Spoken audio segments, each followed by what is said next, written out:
a botched investigation, and finally an apology. A Waitara woman has fought for 6 years to expose flaws in former senior cop's findings after a car crash killed her aunt. The hui has been with her through her harrowing journey and found she's not alone, connecting her with another whānau who are challenging the same investigators' findings relating to the death of her beloved husband, and has endured similar serious errors by the same police officer. Rani Pereira has the third instalment of Kura Wijnshenk's fight for justice.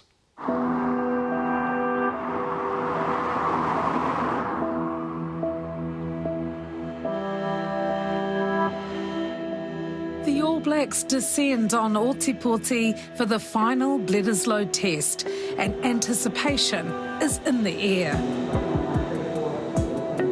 But arriving here is a test of a different kind for Kura Wijnschenk and her sister Chrissy. Hi. How are you?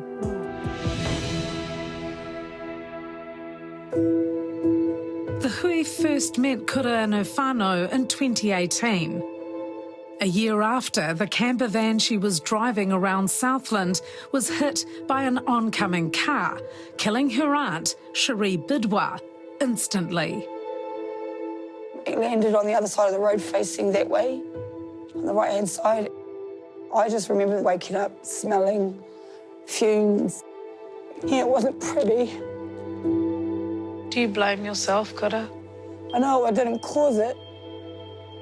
But, you know, I was driving and Auntie died. We've brought her down to Te Wai Pounamu. It's the first time Kura's been back since the crash. It can't be easy for you to be back here in the South Island, Hard, very hard, eh? Very hard to come back in. It's been, mammoth just to get on the plane, I tell you. Charged with careless driving causing death, Kura's defence case would eventually expose serious errors in the police crash investigation. It left a judge with no alternative but to throw out the case against Kura. I seek that the charges are dismissed rather than withdrawn because the evidence is not sufficient in this case. It's been an emotionally fraught 6 years since. 6 years? Mm-hmm. You're back here. How does it feel? Still processing. Yeah, a bit numb, I think, is the word. There's a lot of emotions. In June this year, a hui was the first step towards healing. Police representatives came face to face with Kura and her whānau back home in Waitara. Big day. Big day. I've been waiting a long time for this. It's moving forward, and I appreciate you journeying to come and have this kōrero with us. This ordeal almost destroyed Kura, but her sisters and aunties have been there for her through it all. It's been a hell of a journey, and I'm just pleased that we finally come to the table with somebody who can acknowledge it. I don't feel there's been justice yet for my auntie. That's something I carry. They say I'm not at fault. It was the other person who caused the accident, but no one can be charged. I mean, it doesn't make any sense. Just last year, the coroner found the driver of the other vehicle responsible for Cherie Bidwa's death. A driver who can never be charged. That man will never be accountable. But it still doesn't sit right, eh? The driver found at fault by the coroner got away scot-free because the charge of careless driving causing death has a 6-month statute of limitation, meaning police have only 6 months to lay charges from the date of the accident. By the time Kura's charge was dropped, the time period had expired, which meant the man that caused the crash escaped prosecution. The 6-month limitation on this charge is too short. I don't think we're ever going to get justice for this, eh? So I can only look at it that hopefully it'll change and never happen to another person again. But it has happened. Kura's case isn't the only one this crash investigator has been involved in where his findings are being challenged. In 2013, Toby Waitokia was killed in a truck crash. 10 years on, his widow Dale struggles with her loss. Oh, it still hurts every day.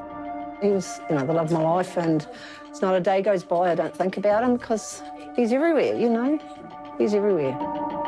The same crash investigator who got it wrong in Kura's case provided the original report in relation to the truck crash. Dale feels there are still several aspects of his findings that are concerning. He was wrong. And now finding out about Kura's case as well, I think, what the hell are they doing? Families deserve the truth. Why do we got to go through all of this for year after year after year to get to a truth? Why? Why can't it be done right in the beginning? Why can't they say, I'm wrong? Oh, well, maybe I have made a mistake. Crash investigator Alastair Crosland says he was finally exonerated in this case, but in 2021, police apologised to Dale for the deficiencies in his initial crash investigation, which blamed driver error. How many other people in New Zealand have been given those crash reports and they've known in their heart that their husband, wife, whoever is not responsible, but they've been blamed?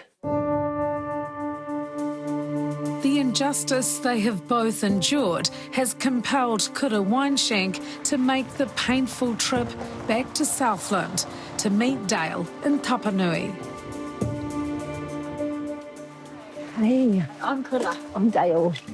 I know who you are, Dale. I know who you are, Dale. I'm so sorry for everything you're going through. Me too. They bond immediately over the tragedies they have in common.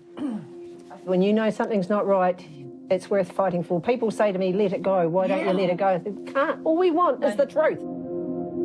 The crash investigator left the force in 2020, but the hui can now reveal that he has been contracted by police 3 times since then. How did you feel when you found out that he may no longer be with the police, but he's still reviewing other crash investigations? I couldn't believe it.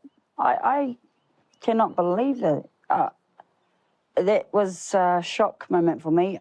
I just don't understand why that is allowed. Alastair Crosland needs to be made aware just what this has done, not just for me, but the many other cases he's done. We've been trying to contact Alastair Crosland since 2018 and finally spoke to the retired crash investigator over the phone. He says he stands by his verdict that Kura caused the accident. Crosland says the 3rd review into the crash agreed with his findings and has never been contested. He says he's unaware of any dispute around his investigation. This is despite the charges against Kura being withdrawn by police. Coming up after the break, This all happened under your watch. the cop in charge fronts up. The man who caused the crash That's can right. never be charged. That's right. Is that justice?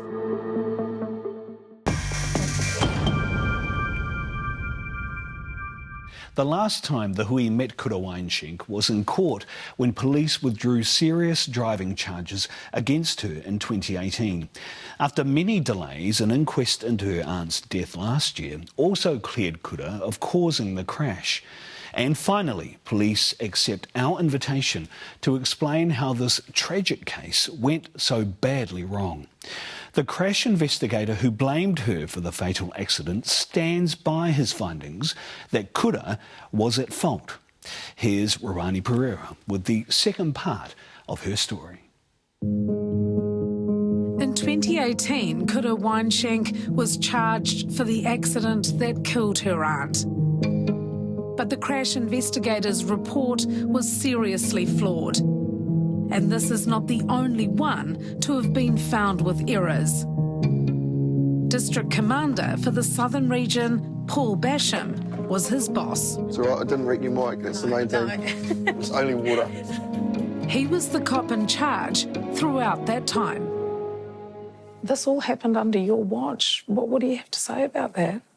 There was some action taken internally in regards to some of those matters that you've raised. I can't talk about that on camera because I'm bound by the privacy aspects of that. But clearly we understand the concerns, but I'm here to apologise and express our regret where we got it wrong and provide a degree of reassurance that we're aware of these shortcomings, we're aware of some issues that were of concern.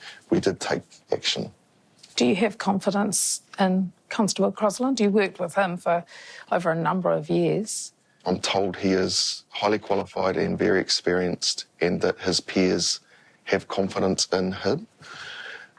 So I think you have to acknowledge he's highly qualified, but even qualified people make mistakes. I know Mr. Crosland doesn't work for police anymore, and so we don't have a relationship with him. He was still contracted out for at least 3 more jobs after his retirement.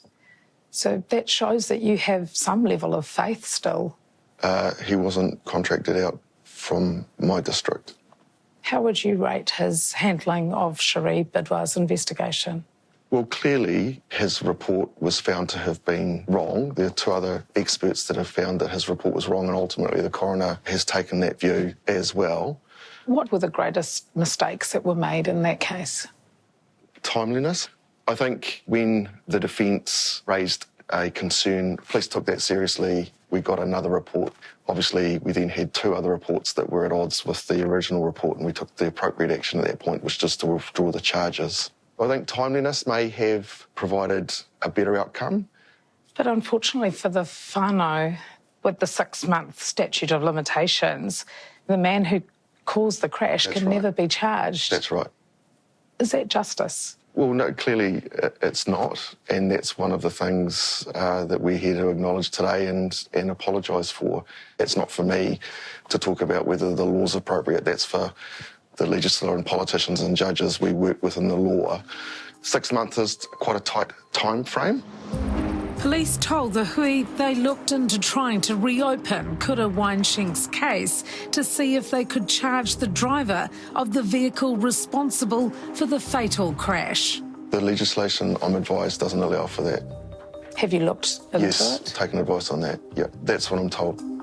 He says significant changes have been made as a result of Kura's case. We've taken a lot of steps to eliminate this kind of human error, the mistakes that can occur. By investing in more resource, we introduced a 4th investigator to spread the load. We have introduced a sergeant into that work group so that we can look to reduce and eliminate the mistakes or the errors that can occur, putting in more checks and balances so that we can make every effort to prevent this from ever happening again. Do you think you actually know the harm, the level of trauma this has actually caused this family? I get a sense of it, absolutely, in terms of understanding the impact of this and the significance of it. I'm willing to meet with the family and would like to take the opportunity to do that if that's appropriate. I think today is an opportunity for me as the District Commander to provide further reinforcement of the deep regret that sits with police and, ngāpiri mana to the whānau and to the people that have been affected by this prosecution and the lack of the right outcome. So unequivocally express our regret and apologise to Kura, obviously Cherie and their whānau for what has occurred. Let's go to her legal aid bill, over $40,000, tens of thousands of dollars she's left in debt. Mm-hmm. Can you make that go away? We're willing to sit down with the whānau and talk about how we might be able to come to some sort of resolution around that. I'm here today to acknowledge and express profound regret about what took place in the context of this prosecution and the part that the police played in that. So whatever we can do to reduce the profound sense of hurt and loss of trust in the police, I'm prepared to sit down and talk about that for sure. We want to be better. We want to provide a high degree of reassurance that we will be better. And so District Commander Basham is yet to meet Kura. My whānau want me to get the closure I need to move forward. I wish I could. I really do. I want to. And I don't want to be consume me. But I just am not satisfied yet. because my coroner's inquest, it took 2.5 years to go into it. She's making a submission to the Independent Police Complaints Authority about the crash investigators' handling of her case. It nearly killed me, man. I can imagine the stress. And now she has Dale alongside her. My heart goes out to her and I feel we're connected.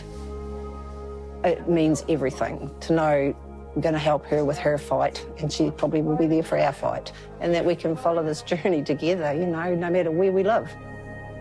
This final chapter, it's bittersweet, that's all. So I can only look at it that hopefully it'll change and never happen to another person again. It'll change that. This can not happen to anybody again.